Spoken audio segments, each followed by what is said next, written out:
Hello everyone, आज है 23 जून और आज इस वीडियो में हम बात करने जा रहे हैं एनबीसीसी इंडिया के बारे में। 28 रुपए का शेयर है, सरकारी कंपनी है, कंस्ट्रक्शन सेक्टर से जुड़ी हुई कंपनी है। 28 रुपए के आसपास ट्रेड कर रहा है, भयंकर गिरावट देखने को मिली है। वीडियो में डिस्कस करेंगे कि एनबीसीसी इंडिया खरीदारी का मौका है या फिर और करेक्शन देखने को मिल सकता है। वीडियो को शुरू करूं उससे पहले अगर आपने अभी तक चैनल को सब्सक्राइब नहीं किया है तो प्लीज अभी इसे सब्सक्राइब कर लीजिए, क्योंकि आगे भी बहुत सारे वीडियोस हैं जो आपको काफी ज्यादा हेल्प करेंगे। तो 28 रुपए का शेयर है एनबीसीसी इंडिया का, और पिछले एक महीने में अगर आप देखो तो एक महीने में 16% तक टूटा है और लगातार टूटा है। यहां पर एक साल की अगर हम बात करें तो पिछले एक साल में एनबीसीसी इंडिया के शेयर में 50% से भी ज्यादा की गिरावट है। 57 से टूटकर बिखर रहा था, थोड़ा बहुत संभलता नजर जरूर आया, तेजी भी देखने को मिली, लेकिन उसके बाद लगातार ये टूट ही रहा है। और 3 साल में तो भैया हालत ऐसी है कि बहुत बड़ी तेजी भी आई लेकिन उतनी बड़ी गिरावट भी आई। यहां पर आप देखो 15 रुपए का शेयर था, 60 रुपए से भी ऊपर चला गया, लेकिन उसके बाद जो टूटना शुरू हुआ है कहीं पर रुक नहीं रहा है। यहां पर देखिए तो मिड कैप शेयर है, 5,000 करोड़ से भी ज्यादा का इसका मार्केट कैप है, वॉल्यूम 28 लाख से भी ज्यादा देखने को मिल रहे हैं।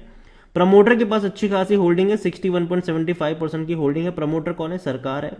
तो भैया जाहिर सी बात है प्रेसिडेंट ऑफ इंडिया सबसे बड़े प्रमोटर रहेंगे और एक भी शेयर गिरवी नहीं है। जाहिर सी बात है सरकारी कंपनियों का शेयर गिरवी कभी भी देखने को नहीं मिलता है। अब रखेंगे भी तो किसको रखेंगे, तो वो भी है यहाँ पर। एलआईसी यहाँ पर 6.55% की होल्डिंग के साथ है। डिविडेंड की बात करें तो पिछले साल सितंबर में पे जरूर किया था, इस साल अभी तक कोई अनाउंसमेंट नहीं है। पिछले साल 47 पैसे का इसने डिविडेंड पे किया था। एनबीसीसी को लेकर अगर आप देखें तो एनबीसीसी में according to Moneycontrol user 14% लोग कह रहे कि बेचो और भाग जाओ, और 71% लोग कह रहे कि खरीदो, और 15% लोग होल्ड करने की भी नसीहत देते हुए नजर आ रहे हैं।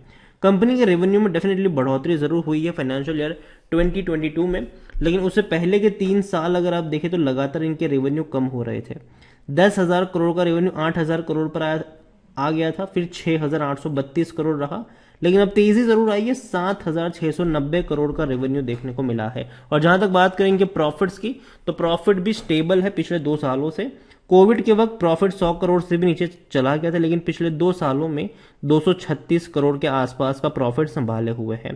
तो एवरेज कह सकते हो, ना ही अच्छा है ना ही बुरा है, लेकिन फिर भी कंपनी प्रॉफिट में है, ये अच्छी बात है। एनबीसीसी को लेकर देखें तो खरीदारी करने के सही मौके हैं, क्योंकि शेयर ओवरबॉट जोन में नहीं है, कोई भी रेड फ्लैग नजर नहीं आ रहा है, सस्ता है डेफिनेटली। 22 का पी है, जबकि सेक्टर पी 41-42 के आसपास है, तो डेफिनेटली सस्ता कह सकते हो आप इसको इस रेंज में। लेकिन फिर भी अभी भी कोई भी एनालिस्ट खरीदारी करने की बात नहीं कर रहा है। देखिए उसमें कई रीजन है। पहला रीजन डेफिनेटली इन्फ्लेशन की वजह से कहीं ना कहीं मार्केट में एक पैनिक का माहौल जरूर था, और बाद में जब इंटरेस्ट रेट बढ़ना शुरू हुए तो उसको लेकर भी देखा जाए तो कंपनी मतलब पूरे बाजार के लिए वो नेगेटिव पॉइंट था। और लेकिन हालांकि एक मच नीडेड भी था भैया, क्योंकि इन्फ्लेशन बहुत ज्यादा बढ़ रहा था, तो कंट्रोल में लाने के लिए रेट का बढ़ाना जरूर था, और यहां पर जरूरी था, रेपो रेट का बढ़ाना जरूरी भी था। लेकिन फिर भी जो गिरावट आई है, काफी शेयर्स ऐसे हैं जो 50-60% तक टूट चुके हैं, अच्छी अच्छी कंपनियां भी टूट चुकी है, 30 से 40% की गिरावट दिखा रही है। तो ऐसे में एनबीसीसी जैसी कंपनी का टूटना लाजमी है। इतना ही नहीं, कंपनी काफी ज्यादा कंट्रोवर्सी में भी रही है पिछले कुछ महीनों में। अगर आप देखो तो काफी ज्यादा कंट्रोवर्सी में भी रही है कि बनाए हुए फ्लैट्स में भैया देखा जाए तो दिक्कतें निकल कर आई भी थी। तो ये एक अच्छे संकेत नहीं होते किसी भी कंपनी के, लेकिन सरकारी कंपनी है, कई सारे प्रोजेक्ट कंपनी हैंडल भी करती है, और कई सारे सरकारी प्रोजेक्ट भी ये कंपनी हैंडल करती है। एनबीसीसी में अगर मैं होल्डिंग की बात करने जाऊँ, शेयर होल्डिंग की बात करें तो डेफिनेटली प्रमोटर के पास 61.75% की होल्डिंग है, लेकिन साथ साथ म्यूचुअल फंड 3.99, 7.09% की होल्डिंग डोमेस्टिक वालों के पास है, 3.31 एफआईल्स, और 23.86% की होल्डिंग रिटेल और अदर पार्टीज के पास देखने को मिल रही है। एनबीसीसी देखो कोई उतना बड़ा स्ट्रांग खिलाड़ी मैं नहीं मानता हूं इसको, और अगेन मैं इसको लॉन्ग टर्म का भी खिलाड़ी नहीं मानता हूं, लेकिन मैं ये जरूर मानता हूं कि ये वो कंपनी है जो अगर नीचे सस्ते लेवल पर मिलती है तो हल्का फुल्का निवेश किया जा सकता है, थोड़ा बहुत रिस्क लिया जा सकता है, क्योंकि तेजी जरूर आएगी कुछ वक्त बाद। लेकिन हाँ, जब तेजी आए ना तब फिर ज्यादा लालच मत करना, और प्रॉफिट एक वक्त के लिए लेने में कोई बुराई नहीं होनी चाहिए। एनबीसीसी इससे पहले 15 रुपए तक टूट गया था, मेरे हिसाब से इतना तो नहीं टूटेगा इस बार की गिरावट में, लेकिन अगर आपको ये शेयर 20 से 25 रुपए की रेंज में मिलता है तो खरीदारी के मौके वहां पर बन सकते हैं एनबीसीसी इंडिया में। अगेन फंडामेंटली उतनी भी स्ट्रांग कंपनी नहीं है कि आप एक बहुत बड़ा निवेश करके बैठ जाए और ये सोचे कि मेरा पैसा बहुत ज़्यादा बन जाना चाहिए, तो वो नहीं होगा।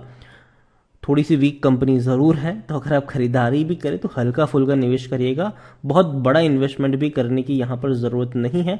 और आपकी जो बाइंग प्राइस है वो सस्ती होना ज़रूरी है, नीचे के लेवल पर होना ज़रूरी है। तो 20 से 25 का रेंज जो है उस पर आपकी नज़र होनी चाहिए एनबीसीसी में। इसके अलावा एक दो कंपनी और भी मेरे रडार में है जिसके ऊपर आपकी नज़र होनी चाहिए, जिनमें से एक कंपनी है एनसीसी लिमिटेड।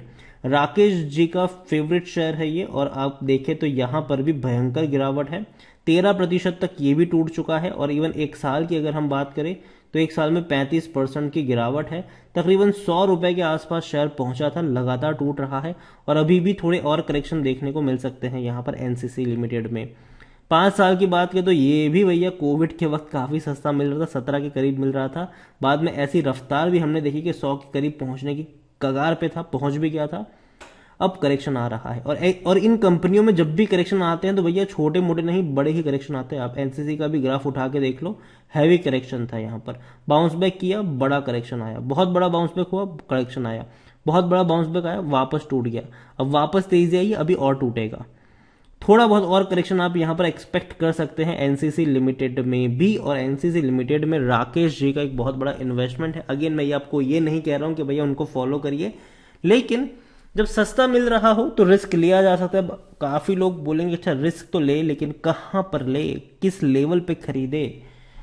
तो अगर एनसीसी का शेयर 40 रुपए के आसपास मिलता है, 40-45 की रेंज में मिलता है, तो खरीदारी के मौके वहां पर बनते हुए नजर आ सकते हैं, नजर होनी चाहिए।